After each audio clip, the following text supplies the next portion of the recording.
En 1533, voilà l'une des habitudes les plus dégoûtantes du Moyen-Âge. Pendant la cérémonie de couronnement d'Anne Boleyn comme reine d'Angleterre, elle souriait avec élégance, levait sa coupe, faisait tournoyer sa robe comme si tout était parfait. Sauf que personne ne voyait qu'en dessous de sa robe, deux servantes étaient planquées. L'une tenait un bol pour recueillir ses besoins, l'autre un mouchoir pour la nettoyer. Oui, en plein milieu de la cérémonie. Et encore, ce n'était que le début. À cette époque, les nobles importaient des excréments humains d'autres pays pour se brosser les dents.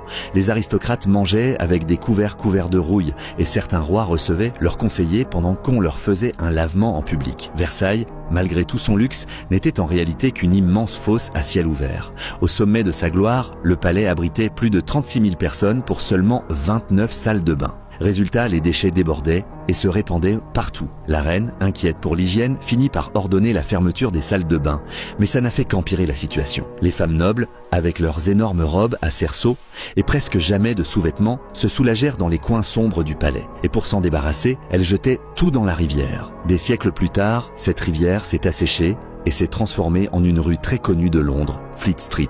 Quant aux Français, ils construisaient d'énormes murailles autour de leur ville, puis balançaient leurs déchets par-dessus. Sauf qu'en temps de guerre, ces montagnes de déchets servaient littéralement d'échelle aux ennemis pour grimper les murs.